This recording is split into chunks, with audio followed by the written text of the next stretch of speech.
하박국 2장 14절에 있는 말씀 우리 찾아서 같이 한번 보겠습니다. 하박국 2장 14절의 말씀입니다. 우리 같이 읽습니다. 이는 물이 바다를 덮음같이 여호와의 영광을 인정하는 것이 세상에 가득함이니라. 아멘. 기도하겠습니다. 아버지 하나님 감사합니다. 저희 교회 수많은 사역들이 있습니다.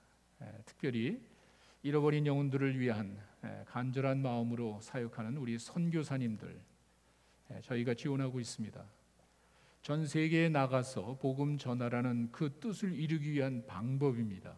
실제로 나가 있고 또 보내고 기도하고 저희가 이런 과정을 통해 주님의 뜻에 동참하게 하시고 또 하나님의 사역에 하나가 되게 하시고 항상 수고하는 선교사님들의 그 삶 속에 하나님이 역사하셔서 끊임없는 하나님의 놀라운 역사를 체험하게 하여 주시옵소서. 또 우리 정가운 전도사님 그동안 저희와 함께 사역하다가 이제 또 학업을 위해서 떠납니다.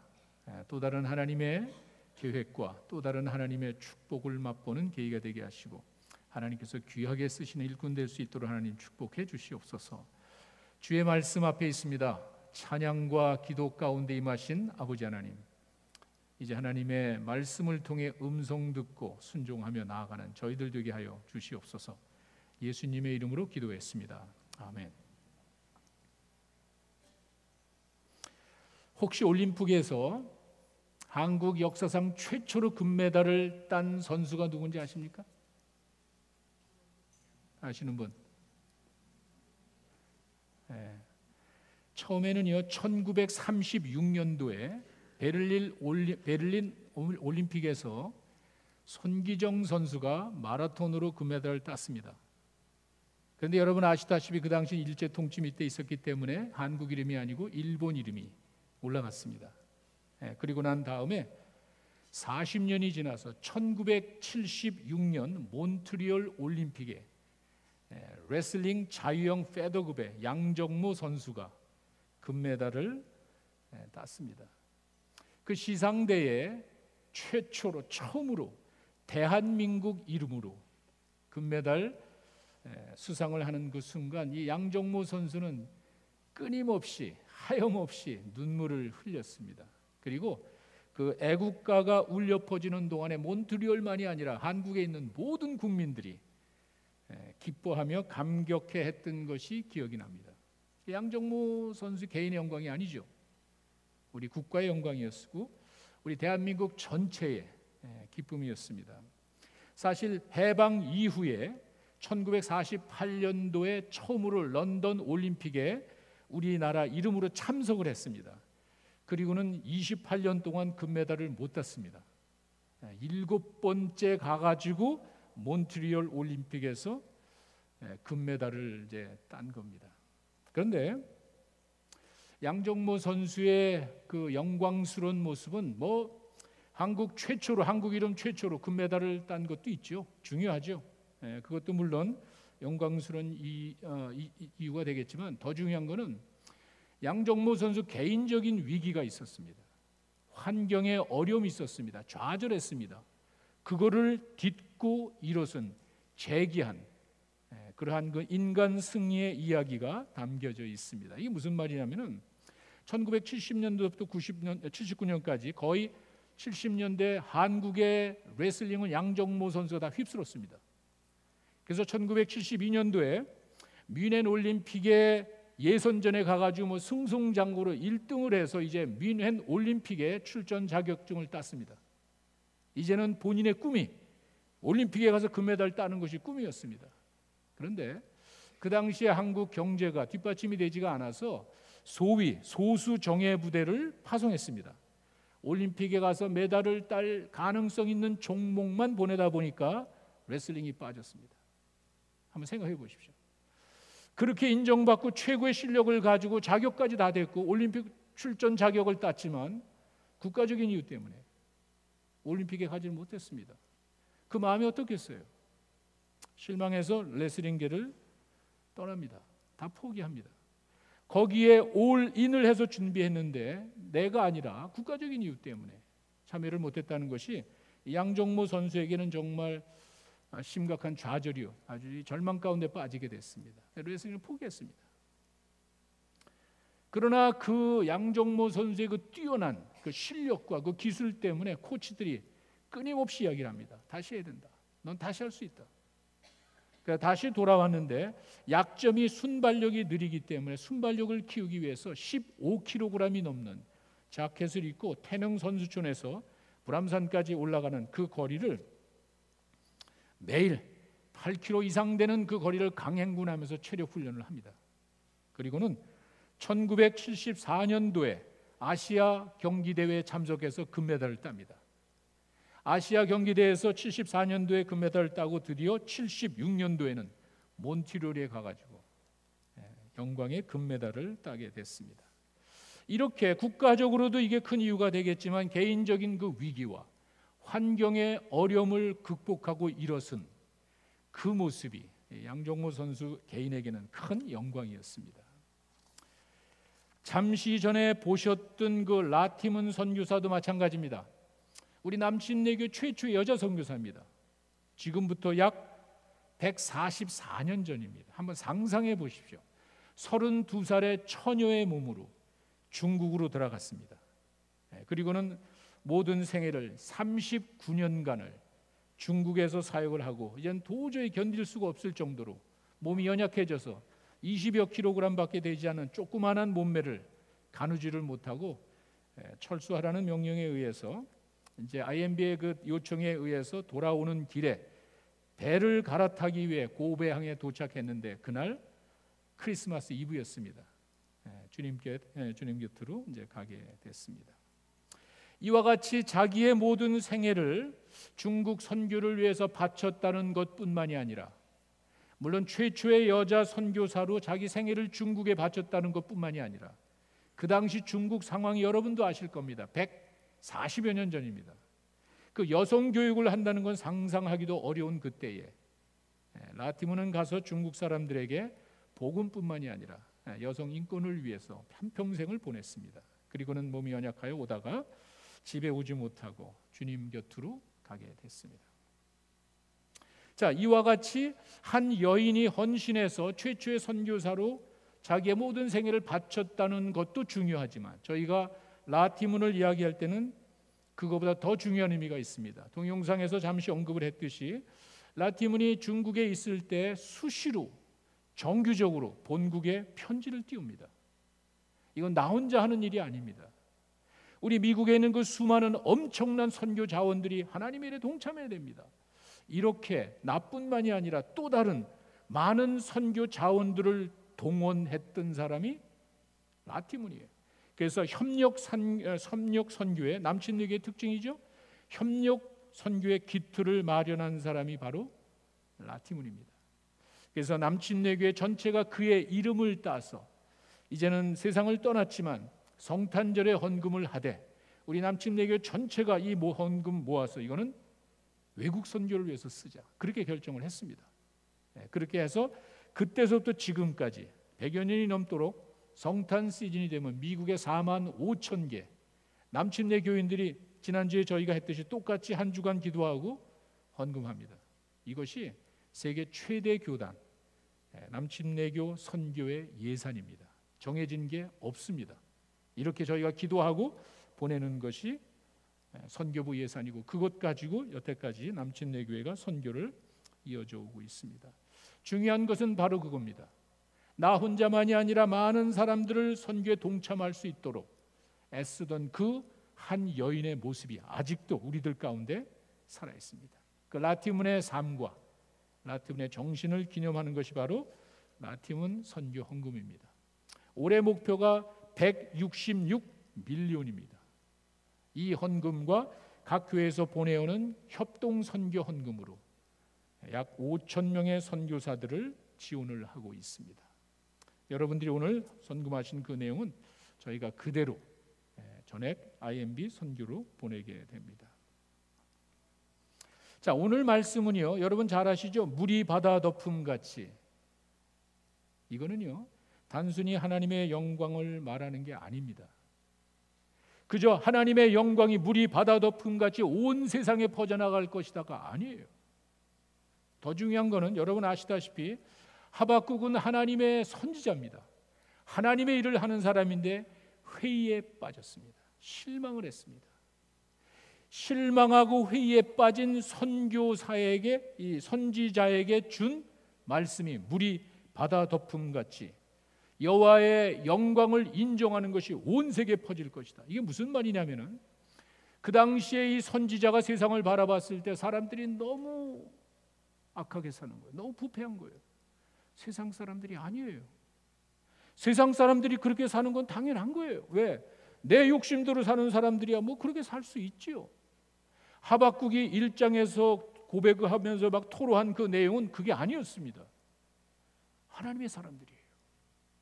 어떻게 하나님을 믿는 사람들이 이렇게 살 수 있습니까? 그리고 어떻게 하나님은 아무것도 안 하십니까? 그거예요. 내가 하나님의 선지자로 부름받아서 살아가지만 도대체 이해할 수가 없습니다. 세상 사람들이 그렇게 산다면 뭐 그럴 수가 있겠지만 하나님을 믿는 거룩한 백성이 어떻게 저렇게 거짓말을 하고 부패하고 우상숭배하고 타락하고 더럽게 살 수가 있습니까? 근데 하나님 어떻게 아무 말도 안 하세요? 어떻게 하나님은 아무것도 안 하고 계십니까? 지금도 마찬가지예요. 세상 사람들이 악하게 사는 것 이야기하는 사람 별로 없습니다. 왜? 그런 거예요.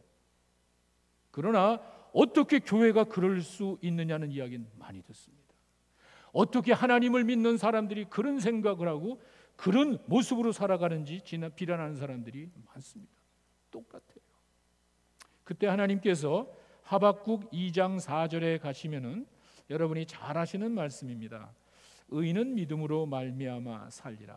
근데 이 내용은 여러분이 생각하는 그런 내용은 아닙니다. 우리가 이야기하듯이 우리 믿는 사람들이 의롭게 된 것이 하나님의 은혜와 믿음을, 그 말이 아닙니다. 2장의 앞에 보시면은요, 그렇게 하나님 어떻게 가만히 계십니까? 그래 내가 심판할게. 하나님 어떻게 그럴 수가 있습니까? 이렇게 이야기하는 가운데 너는 달려가면서 말을 타면서도 볼 수 있을 정도로 판에 새겨라. 뭘 판에 새기냐면은 의인은 믿음으로 말미암아 사는. 이 말이 무슨 말이냐면은 하나님의 백성들은, 하나님의 사람들은 믿음이라는 것이 그런 믿음이 아니고 흔들림이 없는 faithfulness, 그러나 아주 굳건한 흔들리지 않은 그런 모습으로 살아야 된다. 그런 말이에요. 이게 무슨 말입니까? 살다 보면은요 불합리하게 보이는 일 많죠. 살다 보면은요 참 이해할 수 없는 일이 많죠. 그때마다 사람들은 불평하죠. 그때 주시는 말씀이에요. 하나님의 백성들은 흔들리면 안 돼. Not finished yet. 우리가 당장 눈앞에 보는 것을 가지고 불평하고 원망할 수는 있지만 전부가 아니라는 거예요. 하박국은 그걸 이해를 못했습니다. 하나님 어떻게 이럴 수가 있습니까? 하나님의 사람들이 저렇게 부정부패하며 더럽게 사는데 하나님 어떻게 가만히 계십니까? 라고 했을 때 기다려. 흔들리면 안 돼. 그러면서 14절에 내려가니까 이런 말씀을 주신 거예요. 온 세상이 깜짝 놀랄 일이 있을 거라는 거예요. 그게 뭔지 모르겠어요. 그러나 하박국이 분명히 받은 것은 물이 바다를 덮음같이 여호와의 영광을 인정하는 것이 온 세상에 퍼질 것이야. 지금은 보이지 않지만, 지금은 연약하게 보이고, 지금은 초라하게 보일지 모르지만 언젠가 하나님의 영광이 퍼져나갈 것이다. 여러분, 물이 바다를 덮음같이, 무슨 말이죠? 여러분들이 혹시 배를 타고 그냥 바다 한복판으로 쫙 가본 적 있나 모르겠어요. 바다 한복판에 가면은요 아무것도 보이지 않습니다. 보이는 거는 물밖에 없습니다. 그 말이에요. 여러분 한번 상상해 보십시오.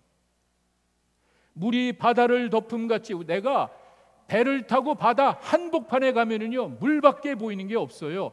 언젠가는 하나님의 영광밖에 보이는 게 없다는 거예요. 야, 여러분 상상이나 갑니까? 여러분 지금 여러분 상황에서 이게 머릿속에 이게 감이 잡힙니까? 물이 바다를 덮음같이 바다 한복판에 아무것도 보이지 않고 물만 보이는 그런 황량한 바다가 보이듯이 언젠가 하나님의 영광만 보인대. 하박국은요 이 말씀을 들으면서 이것이 언제 어떻게 이루어지는 분명히 모릅니다. 그러나 분명한 것은요, 비록 지금 힘이 없어 보여도 이게 전부가 아니구나 분명히 깨달았을 거예요. 비록 지금 초라하고 지금 비참하고 연약하게 보이지만 이게 전부가 아니구나. 하박국은 그걸 깨달은 거예요. 예를 들겠습니다. 예수님이 초라하게 십자가에 달려 돌아가시는 그 장면을 여러분 한번 연상해 보십시오. 어떤 사람은 침을 뱉었습니다. 따구를 때렸습니다. 채찍으로 쳤습니다. 욕을 했습니다. 예수님은 힘없이 초라하게 비참하게 죽어갔습니다. 상상을 해보세요. 여러분, 그 한때 예수님이 보여주신 그 모습하고는 전혀 매치가 되지 않습니다. 말씀만 하시면은 병자가 일어났고 귀신이 쫓아갔고 바다까지 잠잠하게 하고 죽은 사람도 살렸습니다. 여러분이 믿든지 말든지. 우리 기독교는 하나님의 말씀이 역사에 근거한 것이라는 사실을 우리는 알고 있죠. 나는 이게 성경이기 때문에 기도해야 되지만 유대인의 역사책이라고 그랬죠. 그 기록에 의하면은 말씀으로 병자를 고치고 귀신을 쫓고 바다를 잠잠케 죽은 사람을 살렸습니다. 본인이 원하는 건 다 할 수 있는 하나님의 아들이셨어요. 그분이 지금 어떤 모습입니까? 힘없이 초라하게 비참하게 어이없이 피를 흘리며 죽어가고 있습니다. 생각해 보세요. 그러나 그게 전부가 아니었죠. 예수님이 죽어가는 그 모습은 예정된 것이었고 거기 잘못된 건 하나도 없습니다. 잘못된 우리들의 마음이에요. 하나님께서 그 모든 과정을 알고 계시고 예수님은 그 과정을 걸어가고 있는데 사람들이 이해를 하지 못할 뿐이에요. 지금 내 눈에 보이지 않는다고, 지금 내가 이해할 수 없다고 부인하는 어리석음을 버리셔야 돼요. 예수님은 3일 만에 부활하셨습니다. 그 초라하고 비참하게 돌아갈 때 아무 얘기 안 하셨지만 부활하셨어요. 그런데 저는 성경에 사도 바울 같은 사람이 있다는 게 이게 진짜 하나님의 섭리인 것 같아요. 하나님의 특별한 뜻인 것 같아요. 12 제자 자기들끼리 하는 게 아니에요. 예수님이 부활하셔가지고 게바에게 나타나고 제자들에게 나타난 게 아니에요. 그렇게만 했다면 우리는 믿을 만한 근거가 없는 거예요. 사도 바울은 예수님이 부활하고 승천하신 다음에 한 25년에서 27년 지나고 난 다음에 고린도 전서를 썼습니다. 고린도 전서 15장 6절에 가면은 증인들을 댑니다. 성경은요, 부활이 어떻게 되는지 그것을 설명하는 방법 없어요. 어떻게 부활이 가능한지 설명하는 건 없습니다. 증거를 보여줘. 증거를 보세요. 그 이후에 500명에게 일시에 나타나는데 그 중에 지금까지 태반이나 살아있잖아요. 여러분, 예수님이 비참하게 돌아가시고 부활하신 것은 제자들끼리만 아는 게 아니에요. 사도 바울은 고린도 교인들에게 이야기를 합니다. 야, 25년 전에 부활하신 예수님 너희들 봤잖아. 그 25년 전에 500명에게 동시에 나타났던 예수님 지금도 살아있지 않느냐. 그렇게 얘기하는 거예요. 그 당시 예수님이 비참하게 돌아가실 때의 모습과는 상상할 수 없는 하나님의 영광이었습니다. 우리 기독교예요. 이게 하박국이 고민했고 이게 하나님이 하박국에게 주신 약속이에요.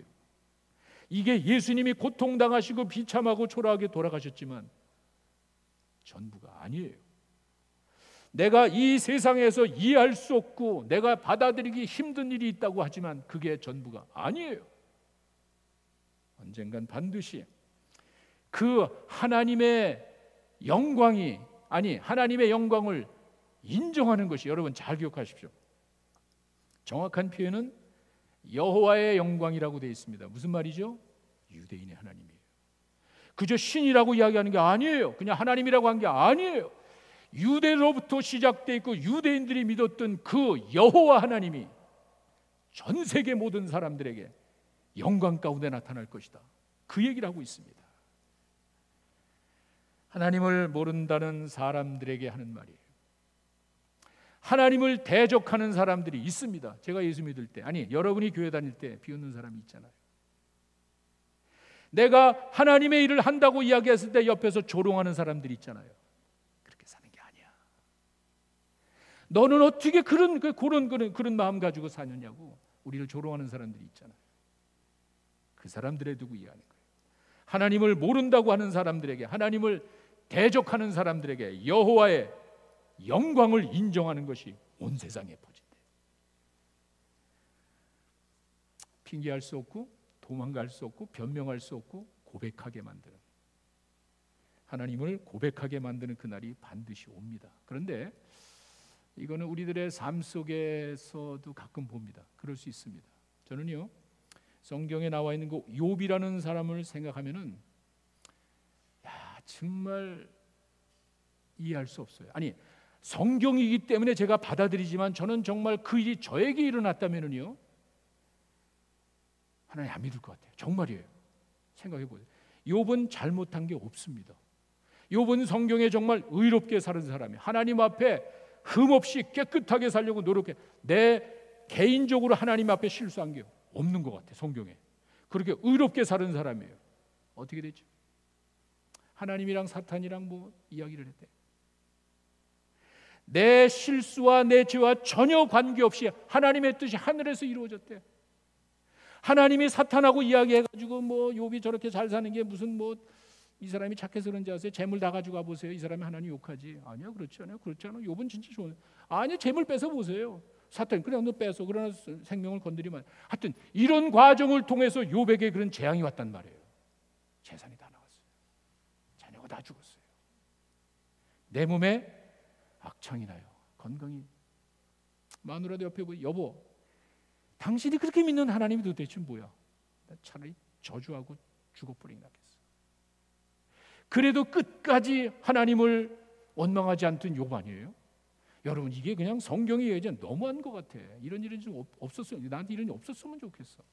만약에 이게 저 개인에게 그런 일이 온다면은요, 하나님이 더 크게 축복해주고 더 많은 거 주기 위해서 이렇게 재난 오는 거야. 노 땡큐. 없으니까 괜찮아. 그럼 없으면 좋겠어요. 그렇지 않아요? 그런 일이 있단 말이에요. 우리가 살다 보면은 내가 생각할 수 없는 그 하나님의 큰 뜻 가운데 그런 일이 있단 말이에요. 그 사람들에게 주는 말이에요. 욥이 그렇게 이해할 수 없고 받아들이기 힘든 환경 가운데 나중에는 원망했습니다. 하나님, 어떻게 이럴 수 있습니까? 하나님, 좀 이야기 좀 해보세요. 내가 이렇게 고통당하는 이유를 좀 알고 싶어요. 왜 자식을 다 가져가고 재산 다 가져가고 내 몸에 이렇게 하고, 뭐 이제 3명의 친구들이 와서 이야기한다지만, 여러분 욥기 읽어보셨어요? 40몇 장 그게 두꺼운 책 읽어보셨어요? 그 3명의 친구들이 와서 얘기하는 건 세상 사람들의 의견이에요. 그 세상 사람들의 의견 가지고 어떻게 하나님의 뜻을 깨닫겠어요? 알 수가 없죠. 욥에게 도움이 안 되죠. 욥이 그 정도 수준의 사람이 아니었거든요. 정말 성실하게 살아가는 그런 사람이었는데 하나님의 큰 뜻 가운데 그런 고통을 당하게 된 거예요. 저도 이해는 할 수 없어요. 왜 그런 일인지. 그러나 중요한 것은 전부가 아니라는 거예요. 내가 이 땅에 살면서 그런 불합리하게 보이고 이해하기 힘든 일이 있지만 전부가 아니라는 사실을 여러분 믿으시기 바랍니다. 이 하박국이 느낀 것이고 그 다음에 욥이 느낀 것이고, 나중에 욥이 말로만 듣다가 하나님을 봤대요. 어떤 건지 모르겠지만 내 눈은 하나님을 봤대. 욥기 42장 5절과 6절에 가시면은 욥이 하나님을 눈으로 봤답니다. 하나님을 만난 거예요. 그렇게 내가 불평하고 원망하며 나중에 너무 힘들어가지고, 처음에 괜찮았던 나중에 너무 힘들어가지고 하나님의 원망하던, 보세요, 내가 죽게 되어 귀로만 들어도 이제 눈으로 봅니다. 하나님의 영광을 봤다는 거예요. 그리고 어떻게 하죠? 내가 스스로 거두어드리고 티끌과 재 가운데서 회개합니다. 저는요, 하나님을 만난 사람의 모습이 이게 아닌가 싶어요. 그리고 그 다음 구절에 가시면은 그 앞에 42장 2절과 3절에 가시면은요, 이제 이렇게 고백을 합니다. 주께서는 못하실 일이 없습니다. 여러분, 하나님을 만나고 나니까 하나님 어떻게 이럴 수가 있습니까? 없어지는 거예요. 하나님 마음대로 할 수 있다는 거예요. 하나님을 만나서 하나님의 영광을 바라본 욥은요, 하나님께서 못하실 일이 없습니다. 나에게 하는 거 괜찮아요. 다 하나님의 것이고 하나님 마음대로 하셔도 됩니다라고 할 정도로 욥의 마음이 열린 거예요. 하나님 앞에 열린 거예요. 하나님은 다 하실 수 있습니다. 못 이루실 것이 없사오니 무지한 말로 이치를 가리는 자가 누굽니까? 내가 생각해서 내가 딱 판단해서 하나님 앞에 이야기했는데 지금 뭐라고 그러죠? 내가 무식한 소리를 했습니다. 그리고 더 놀라운 게 뭐죠? 깨닫지도 못한 일을 말하였고 알 수도 없고 헤아리기도 어려운 일을 말했습니다. 이게 하나님 만난 사람의 모습이에요. 수준 차이예요. 내가 이 땅에 살면서는 좀 원망스럽고 불평하게 되고 하나님 어떻게 이럴 수가 있습니까? 라지만 정작 하나님의 영광을 바라보니까 이렇게 되는 거예요. 이게 바로 하나님을 만난 사람의 당연한 모습이 아닌가. 시편에 보면은요, 그래서 많은 시편 기자들이 하나님을 찬양하는 내용이 나옵니다. 대표적인 시편이 시편 57편에 가시면은요 5절에 이런 말이 있습니다. 하나님이여 주는 하늘 위에 높이 들리시며, 정말 이 시편 기자 하나님은 하늘 위에 높이 들리고 하나님의 영광이 온 세계 높아지기를 바랍니다. 왜 그러죠? 하나님을 만난 사람, 하나님의 역사를 제법 하나님의 영광을 맛본 사람들의 고백이라고 하면은 틀림없어. 하나님은 세상에 온 세상에 높이 퍼지기를 원합니다. 그 밑으로 가시면은요 시편 57편 9절과 10절에 계속 이어집니다. 주여 내가 만민 중에 주께 감사하며. 여러분, 시편 기자가 하나님을 찬양하는 것은 만민 중에 유대인이 아니에요. 다시 이야기해서 하나님의 역사를 체험하고 하나님의 은혜를 맛본 사람들만이 아니에요. 저는 지금 그렇게 얘기했잖아요. 내가 하나님을 만나고 하나님을 체험하니까 욥과 같은 그런 입장에서 그 하나님의 큰 하나님의 영광을 바라보니까 내가 무식하게 이야기했습니다. 고백하게 되네. 그것뿐만이 아니라 내가 만민 중에 하나님을 모르는 세상 모든 민족 가운데 나타난다는 거예요. 여러분, 상상을 해보세요. 내가 하나님과의 관계를 가지고 하나님의 은혜를 체험하고 하나님의 역사를 체험해서 고백하는 건 다 할 수 있잖아요. 그게 아닙니다. 언젠가 만민 중에 세계 열방들이 하나님의 영광을 찬양할 날이 올 줄로 믿습니다. Not finished yet. 아직 아니에요. 함부로 이야기하시면 안 되는 거예요. 내가 불합리하게 느껴지고 내 눈앞에 이해할 수 없는 일이라고 불평하시면 안 되는 거예요. 기다리세요. 의인은 믿음으로 살아요. 흔들림이 없이 살아야 돼요. 왜? 하나님의 때가 되었을 때 물이 바다를 덮음같이 여호와를 인정하는 것이 온 세상에 퍼진대. 만민 중에서 하나님께 영광을 돌리는 것. 하나님을 모르는 모든 백성들이 하나님 앞에 나온다는 거예요. 이건 자, 이렇게 이야기하는 배경이 있습니다. 영광 받으실 구약의 많은 사람들이 이렇게 하나님을 찬양하는 이유가 있습니다. 첫 번째는 하나님은 창조주가 되시기 때문에. 창조주. 여러분 시편 19편 1편에 1절에 19편 1절에 이런 말이 있습니다. 하늘이 하나님의 영광을 선포하고 궁창이 그의 손으로 하신 일을 나타내는도다. 다윗이 이런 시편을 지었을 때 여러분 한번 보세요. 하늘이 하나님의 영광을 드러낸대. 무슨 말이죠? 그냥 생긴 게 아니에요. 이 세상 돌아가는 걸 한번 지롭게 생각해 보세요. 아니 좀 여러분 세상 돌아가는 걸 한번 가만히 묵상을 좀 해보세요. 하나님을 떠나서 그냥 이 세상 돌아가는 여러 가지 일들을 한번 그냥 여러분 수준으로 한번 생각해 보세요. 어떻게 이게 우연히 이렇게 되겠냔 말이에요. 세상 돌아가기 우주 어떻게 그렇게 되겠냔 말이에요. 우리는 이 우주의 은하계 그냥 이 콩알딱지만한 여기 사는데 그 수많은 별들 이게 어디서 났냔 말이에요. 펑 터졌습니까?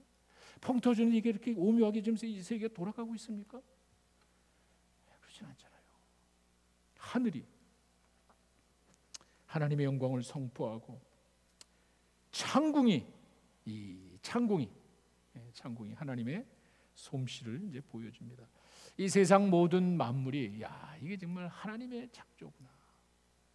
이것을 시편 기자들은 찬양을 합니다. 또 있죠. 시편 139편 14절에 가시면은 이제 제가 옛날 우리 지금 번역이 아니라 옛날 그 번역이죠. 개역 한글로 이렇게 돼 있습니다. 내가 주께 감사하면 나를 지으심이 신묘막측하십니다.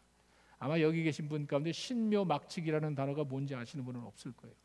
그냥 만들어낸 것 같아요. 저도 이런 말이 없어요. 근데 영어로 보니까는요, fearfully and wonderfully made. 그렇게밖에 표현을 못하는 fearfully.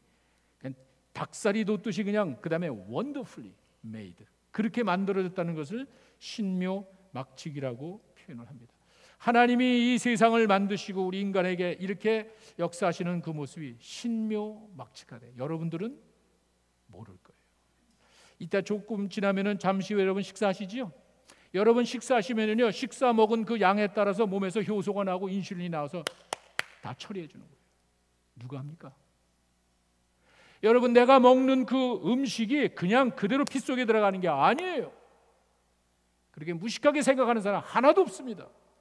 내가 먹으면은요, 떡을 먹고 밥을 먹으며 당분을 다 내 몸에서 알아서 먹은 양에 맞게 인슐린이 나와서 처리해 주는 거예요. 저는 제가 주사를 넣어야 돼요. 해보셨어요? 하루 3끼, 4끼 밥을 먹을 때마다 내가 그걸 계산해 가지고 내 몸에 인슐린을 넣어야 되는 거예요. 상상이나 해보셨어요? 내가 먹는 그에게 내 신장에서 이 독소가 나왔을 때 여러분 어떻게 하시겠어요? 약을 먹어요. 그러나 하나님께서 인간을 만들었을 때 그것을 자동으로 누가 조절을 합니까? 내가 떡을 하나 먹고 2개 먹고 3개 먹고 4개 먹고 누가 합니까? 알아서 나오는 거예요. 인슐린이 왕창 나오면 여러분 그 자리에서 죽는 거예요. 저혈당으로 그냥 그 자리에서 죽어버리는 거예요. 인슐린이 안 나오면은 고혈당 돼가지고 나중에 합병증으로 죽는 거예요. 누가 하죠? 신묘막측한 거예요. 이게 안 될 때는 내가 해야 돼. 내가 약을 하루 3끼 먹어야 되고 먹을 때마다 그 조절해서 이 주사를 놔야 사는 거예요. 이게 인간의 몸이에요. 누가 만들었죠? 아무도 모르는 거예요. 그냥 이렇게 됐겠지 뭐. 그냥 그렇게 믿고 그냥 살다. 여러분 인생은 그렇게 믿기엔 너무 소중해요. 아시잖아요. 누가 했죠? 창조주 하는 거예요. 창조주. 하나님이 세상을 그렇게 만드시고 그 하나님이 지금도 세상을 이끌어 가시는 줄로 믿습니다. 그래서 영광을 돌리는 거예요. 그래서 하나님 찬양하는 거예요. 영광 받으실 우리 주님 창조주죠. 두 번째는요, 영광 받으실 주님은 구원자가 되십니다. 마태복음 1장 21절에 예수님 탄생에 우리가 주로 이제 많이 인용하는 구절입니다. 아들을 낳으린 이름을 예수라라. 예수라는 말의 뜻이 하나님이 구원하신다는 말이죠. 그가 자기 백성을 그들의 죄에서 구원할 자이십니다. 하나님이 세상을 만드시고 세상을 바라봤을 때 인간이 자기 욕심대로 살아갔습니다. 그리고 그 결과는 뻔한 거예요. 내가 알거나 원하거나 말거나 사람은 자기 지은 죄에 대한 결과를 받아야 되는 거예요. 어쩔 수 없는 거예요. 내가 원하거나 원치 않거나 내가 심은 대로 걷기 마련인 것은 자연 법칙이에요. 그냥 우연히 없어질 것 같아요? 여러분 그렇게 원하는 마음이 있다면 빨리 버리세요. 그런 일은 없습니다. 내가 이 세상에 살았던 삶에 대한 평가는 반드시 오기 마련이에요. 하나님이 그걸 바라봤습니다. 저 인간이 죄를 짓고 하나님이 창조하신 세계가 이렇게 악으로 관영했을 때 하나님께서는 가만히 계신 게 아니에요. 내가 만든 그 피조물들을 구원하기 위한 계획이 있었어요. 예수님을 보내신 거예요. 그 예수님이 이 땅에 오셔서 어린 양의 피가 되가 어린 양의 희생 제물이 돼 가지고 예수님의 그 보배로운 피로 한 인간이 자기 생명을 희생해서 피 흘림이 없은즉 죄 사함이 없다 그러죠. 우리들의 죄를 위해 대신 돌아가심으로 우리의 모든 죄를 용서해 주셨습니다. 그런데 놀라운 거는요, 요한계시록에 가니까 그 예수님이 다시 나오더라고요. 요한계시록 5장 12절에서 14절에 가니까 죽임당한 예수님이 다시 나오더라고요. 보세요. 큰 음성으로 이르되 죽임을 당하신 어린 양은 능력과 부와 지혜와 힘과 존귀와 영광과 찬송을 받으시기에 합당하도라. 어이없는 모습으로 힘없이 돌아가신 어린 양이 마지막 영광 받으시는 심판자로 오실 줄로 믿습니다. 처음에 오신 예수님은 구원자로 오셨지만 마지막에 다시 오실 예수님은 심판하러 오시는 거예요. 기회가 없습니다. 그때 가면은 더 이상 기회가 없습니다. 기회는 지금 이 시간이에요. 그래서 라티문이 나간 거예요. 어린 양의 희생 제물이 됐던 그 예수님이 부활하셔서 이제는 언젠가 영광 받으실 그 어린 양으로 나타나서 마지막 심판의 모습으로 나타나기에 라티문이 나간 거예요. 아직도 복음을 모르는 그 사람들에게 라티문이 자기의 생애를 바친 거예요. 그래서 우리가 라티문 헌금을 하는 거예요. 내가 가지는 못하지만 전 세계 복음화를 위해서 구체적으로 실제적으로 참여하는 방법이 협동선교예요. 참여하는 거예요. 사람이 어렸을 때는 자기만 생각하죠. 어린아기가 자기만 먹으려고 하지만 자라면서 형제도 생각하고 친구 생각하고 또 자라면서 부모를 생각합니다. 우리가 하나님의 자녀로 살아갈 때 마찬가지예요. 우리를 구원하신 하나님을 바라보는 거예요. 그 하나님께서 우리에게 이야기하십니다. 좀 기다려라. 내가 지금 이 땅에 살면서 아프고 고통스럽지만 조금만 참어. 네가 지금 예수 믿는 이유 하나 때문에 사람들에게 비웃음 당하고 사람들이 널 조롱할지 모르지만 조금만 기다려. 물이 바다를 덮은 같이 하나님의 영광을 인정하는 것이 온 세상에 퍼질 줄로 믿습니다. 이제 마지막으로 우리 IMB 총재가 우리 선교모임에 동참하는 여러 교회들을 향해서 주시는 권면의 말씀을 우리 잠시 보도록 하겠습니다. I don't have question. I want to say thank you. Because you came, I heard the gospel, and God saved me and my family, and through us many others.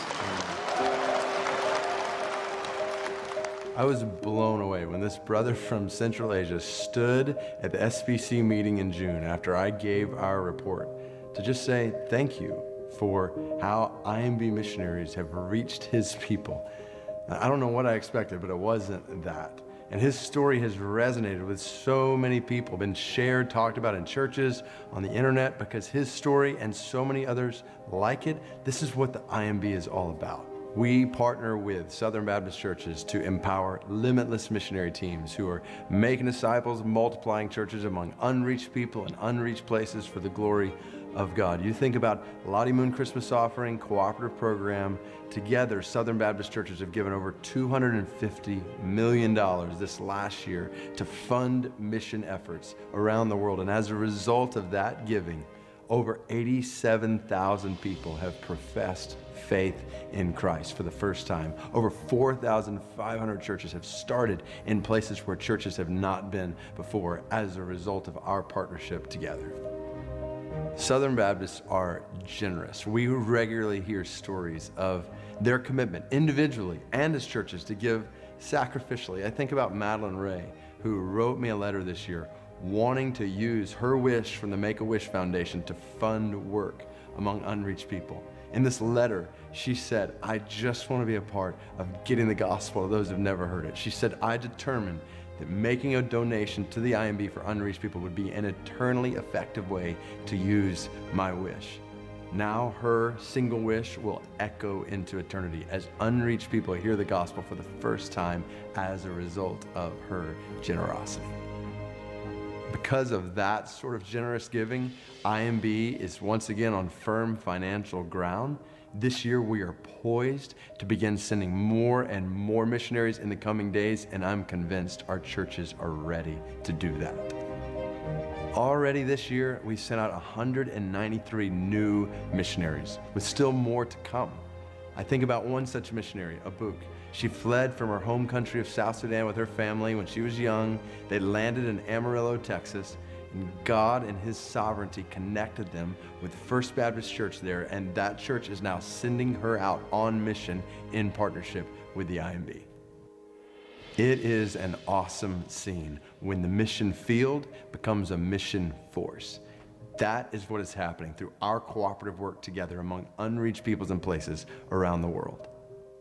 Thank you for the opportunity to partner together with you in this eternally important work. Thank you for praying, for giving, for sending people with the gospel to those who've never heard the gospel. Let's keep doing this work together so that God's fame will be made known among people who've never heard the name of Jesus. 잠시 기도하는 시간을 갖겠습니다.